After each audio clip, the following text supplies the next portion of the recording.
Thế giới hôm nay xin chào các bạn. Giờ xã hội hiện đại nên camera được lắp đặt ở tất cả mọi nơi. Vậy nên các bạn có làm chuyện gì tầm bậy thì nhớ để ý nhé, kẻo mai lại xuất hiện trên kênh Thế giới hôm nay. Và trong thế giới hơn 8 tỷ người, có nhiều trường hợp không cẩn thận nên cứ nghĩ không ai nhìn thấy, lại có hành động kỳ dị đến đáng sợ. Hãy cùng Thế giới hôm nay khám phá 35 hành động đáng sợ được camera quay lại để cùng nhau tránh nhé. What the hell?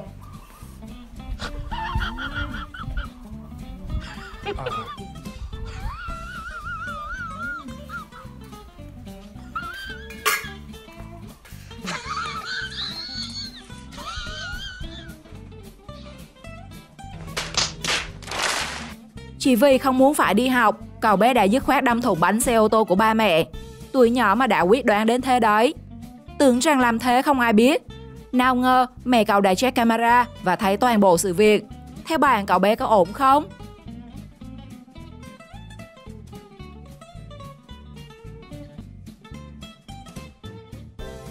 Chơi trò quạt tách 5 cây nến cùng một lúc, bất ổn xảy ra khi đến lượt người chồng. Các bạn nghĩ cái kết của anh chồng sẽ thế nào? Nhớ comment câu trả lời bên dưới phần bình luận nhé.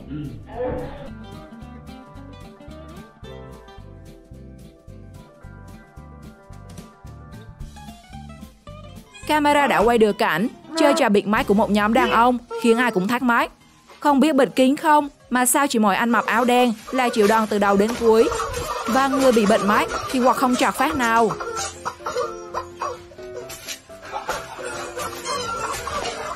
Niệm luôn rồi.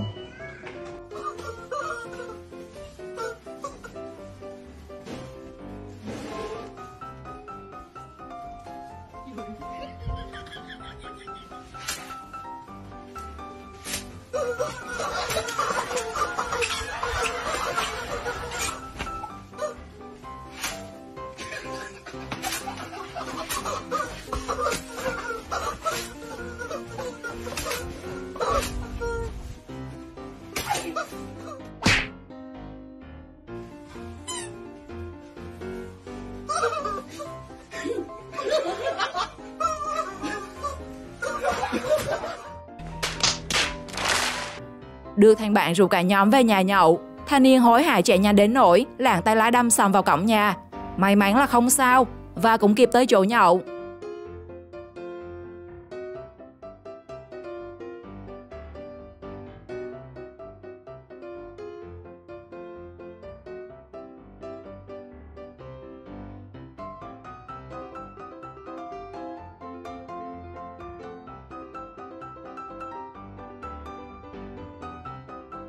Cô gái đang xem kính thực tế ảo, không biết là thấy gì bên trong mà có nhiều hành động kỳ lạ.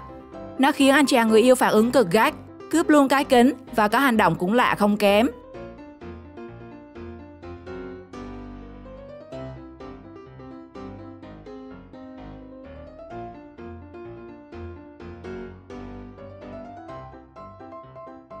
Diễn biến khác, người đàn ông này không biết xem gì mà bóp bóp, nắng nắng, rồi còn muốn cởi cả quần.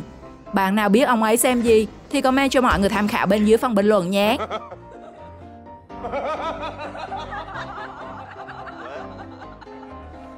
Lái xe ô tô vào vườn thú để ngắm động vật hoang dã. Chủ xe được fan rụng tim khi con sư tử bất ngờ mở cửa xe để giao lưu tình cảm.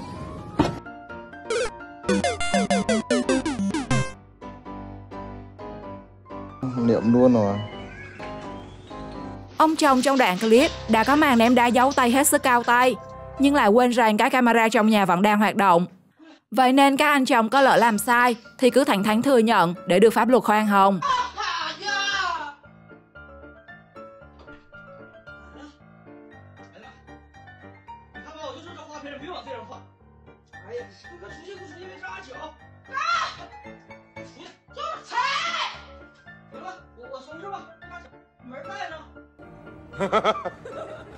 Phụ nữ đi siêu thị đôi khi cũng đáng sợ lắm các bạn à.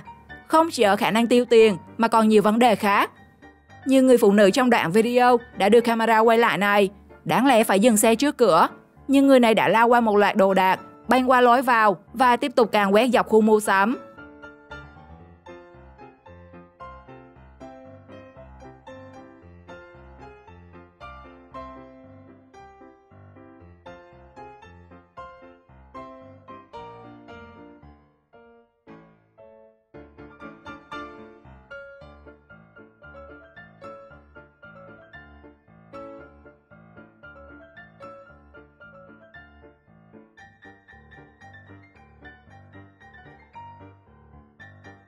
đã mang giới tính đàn ông thì ai lại chẳng thích đồi núi chập trùng đúng không nào? Bởi vậy nên làm sao mà người đàn ông có thể rời mắt trước thân hình nóng bỏng của cô gái được chứ?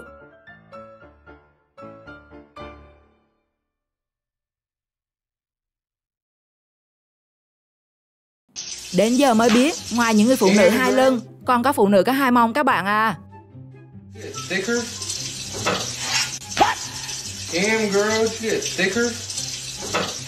Học trò chỉ vô tình đụng phải, nhưng phản ứng của cô giáo lại khiến cộng đồng mạng hoang mang.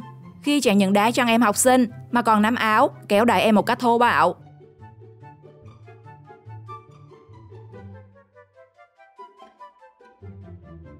Tưởng xe bị hỏng tay ga, thanh niên sau khi đề máy thì lên hết ga. Kết quả là tay ga không hỏng, nhưng cái xe thì hỏng mất sau cú bốc đầu thân sâu.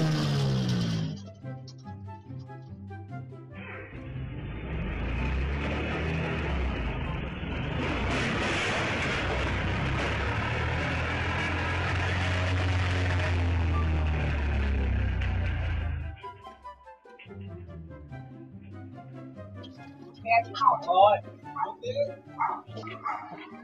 Theo đi học tay ga.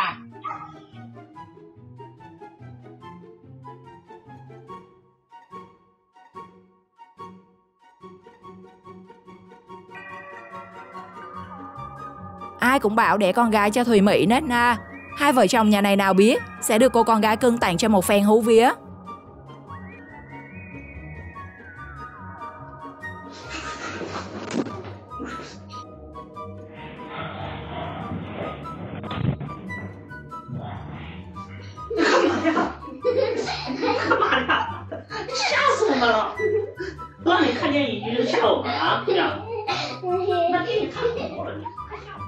Nhìn cách anh trai này anh mít, có bạn nào nghi ngờ mấy chung nồi bánh chưng đời mình anh mít sai cách hay không?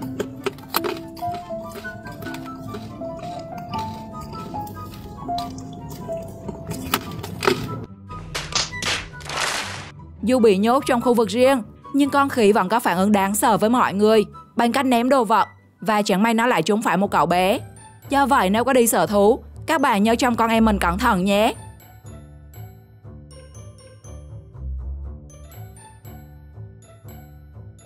Cô gái đi trên đường cùng bạn thì bất ngờ dừng lại trò chuyện với người đàn ông đứng bên đường. Nhưng hành động của cô nàng thì khó mà lý giải được.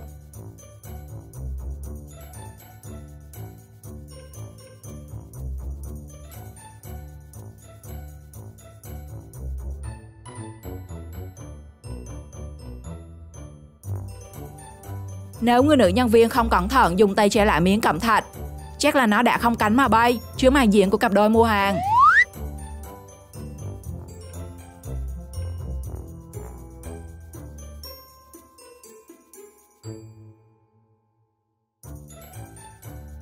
Đi nhậu về khuya, chàng trai vừa mới mở cửa ra thì suýt bị dọa cho hỏa mi bay đi khi nhìn thấy cảnh cô vợ bát ghế ngồi làm thần giữa cửa.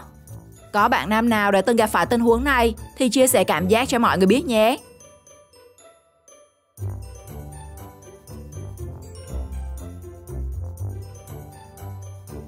Con nhỏ mà tính nóng như kem, cái điện thoại chơi game không mượt, cậu bé bắt đầu công cuộc chà đạp nó không thương tiếc. Hết đạp vô tường, rồi lấy áo chà, rồi đấm rồi đạp. Bởi thế nên hạn chế cho trẻ nhỏ chơi điện thoại nhé các bạn.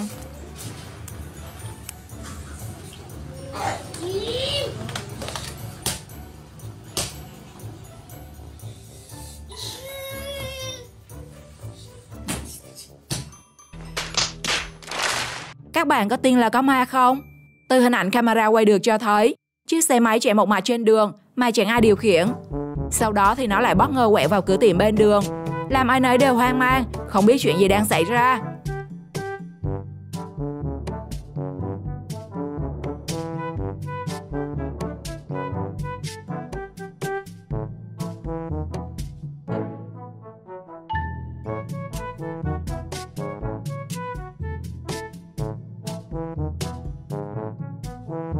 Đi qua rào sao cho thật ngầu, thanh niên quyết định làm cú nhảy thật điệu nghệ.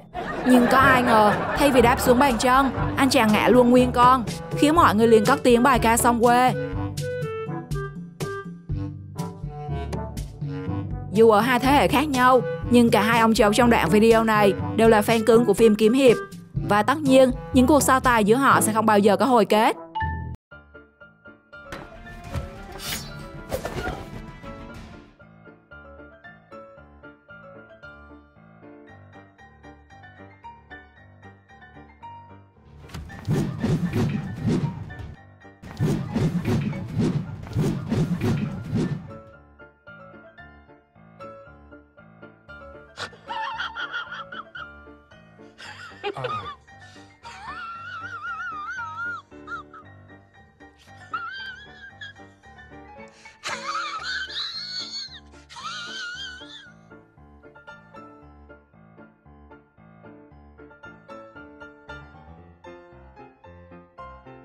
Sau vài lần cố gắng khởi động chiếc máy cắt cỏ nhưng không thành công, người đàn ông quyết định cho chiếc máy thay đổi vòng đời, từ máy cắt cỏ thành phế liệu.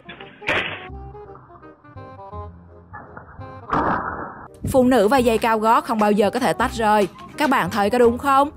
Nhưng sao có đi giày cao gót của người phụ nữ này lại làm người ta khó hiểu và hoang mang vậy?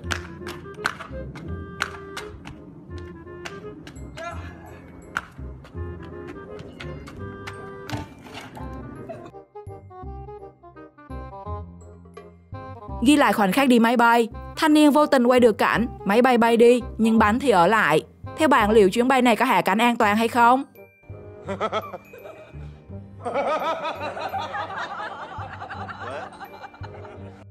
Niệm luôn rồi.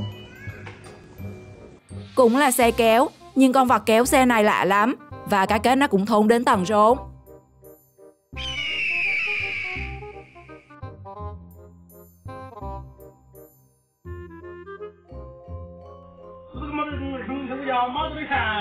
Từ hình ảnh camera quay được cho thấy hai người đàn ông đang ngồi trò chuyện thì bất ngờ có một vật nào đó rơi xuống chiếc bàn, làm vang chiếc điện thoại một khoảng khá xa.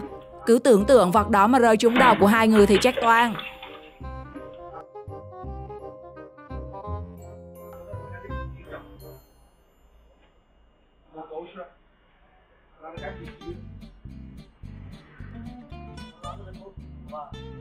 Tình huống đáng sợ nào mà bạn đã từng nhìn thấy trong cuộc sống hoặc nghĩ là nó không thể xảy ra? Hãy comment câu trả lời của bạn cho mình biết trong phần bình luận. Còn bây giờ, xin chào và hẹn gặp lại!